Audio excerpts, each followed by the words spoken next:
Won't you buy my sweet blooming lavender? I wrote the film with my co-writer, Mauricio Zacharias. We started working on the film just before the lockdown, and then we finished it sometime late in 2020. And initially, it was a film. It was always a film about these three characters living in a city that I would know. So sometimes it was New York, and then it was Paris. And Paris is a place that I moved when I was in my 20s, and I lived here as a student, and I didn't have any friends and didn't know anyone, and ended up at the movie theaters 3 times a day and saw 200 films in a 3-month period. So since then, which was in '86, I've been coming to Paris regularly, and I felt very much at home here. It's a city that I have had relationships, I've had breakups, I've had sex, I've had love, I've cried in Paris. So I feel comfortable here. Bonsoir, comment tu vas? Good, thank you. Vas-y, la première table à gauche. Merci. Darling. Hey, babe. Yeah. You looking good? Where's Thomas? He is editing. Sorry, it's so rude. Hello. Hi. I'm Martin. Ahmad. Ahmad is a new client, wonderful writer. Nice to meet you. Clément talks about you all the time. Really? He even told me about your studio in Montparnasse. Maybe we can visit. Yeah. Anytime. We wrote the film for Franz Rogalski. I had seen him in a film, Michael Haneke's Happy End, and he burned up the screen. Literally, he took over the screen. He's an animal, and I think that was very attractive to me as audience and also as a filmmaker. So we wrote the film for him, and then he became the film. Like, you know, he was the inspiration, and then something else happens when you start shooting, and he transforms the film.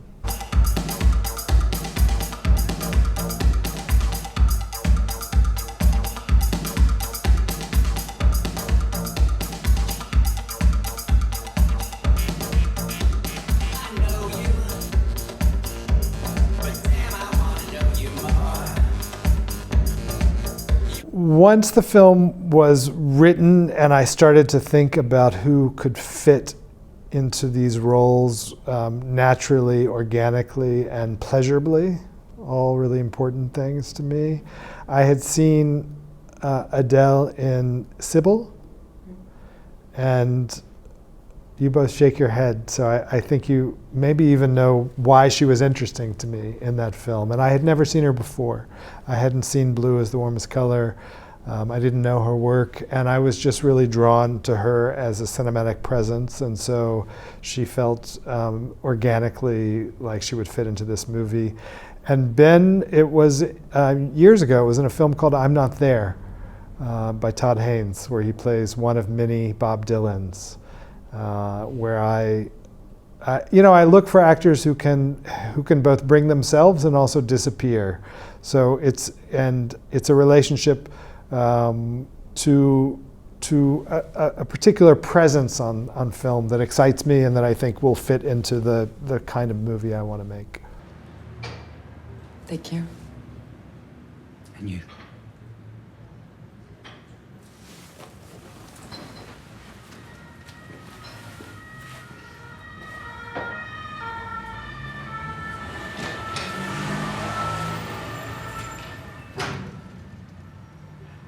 You know, I've directed in Vietnamese and in Russian and in Danish and in Spanish and in French and in Portuguese. So I feel very comfortable I don't speak most of those languages, and I feel familiar with people who are living outside their language. My husband's Ecuadorian, my co-writer's Brazilian, my editor on this film was French. My producer is Tunisian. So I think I live in a world of multi-languages, and that feels actually more familiar to me than a primary monolingual world. It's not the world of my life. It's not the world of my kids. The film mirrors my own experience. So, I mean, what was clear when we made this film is that I would have had a harder time making a movie that was in French in Paris. Like, I would have been not likely to do that because I would have been always on the outside as a director. But a film which sort of moves between French and English felt very comfortable to me. Okay, let's smile. Just like you do. Merci. Top. Bon, j'ai fait une réservation. Alors, merci. À bientôt. Oui. Au revoir. Are you a photographer? No, I mean, she invited me to come. On va où, Erika? Au triplette. Okay. Don't forget to leave the keys. Yes. You're Thank not you. coming? No, I try to work. Okay, See you another time. d'accord. Good night. I'm now almost 60, and I've made a number of films, and if I look back on them, I notice that there's like one central theme, which is what men with power do and how they behave questionably with that power. So I think that there maybe is a tension that I feel in my life between my ideals and my actions. And I feel that there's a lot of drama there, that rarely do humans' ideals match their actions. And it's kind of the gap between those two things which creates ambivalence and reality. Can you really say that you're in love with me?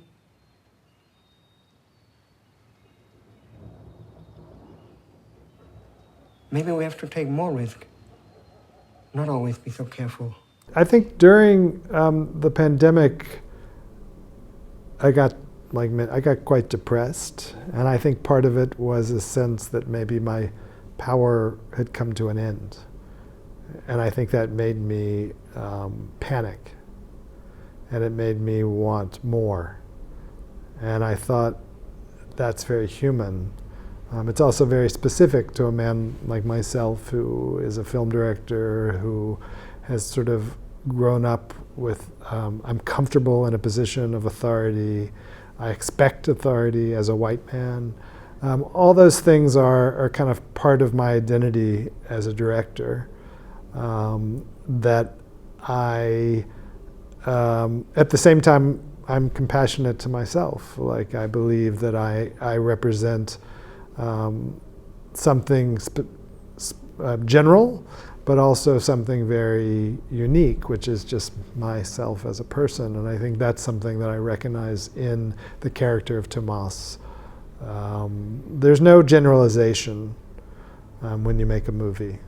There's only the specifics of the characters and even more of the actors.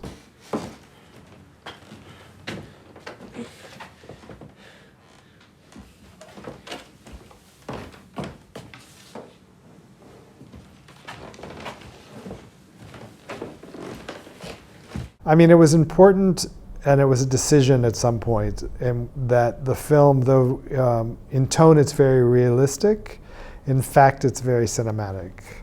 So I think there was a decision with the wardrobe to embrace the cinematic and to not be frightened of the non-realistic. That somehow that is what's part of the kind of experience of the film is red. Is the body, is the shape of the human form, is the shape of a woman's body in cinema. I think these are the things that we move towards in the making of the film. And I mean, I guess, I mean, in some ways you could say that the clothes are rich, right? Like the clothes have money. So in a way they're part of the luxury of the film. But more importantly to me, I wanted the film to be pleasurable, erotic, and joyous, even if it was a film about conflict and pain. I said I was going to call, so I'm calling.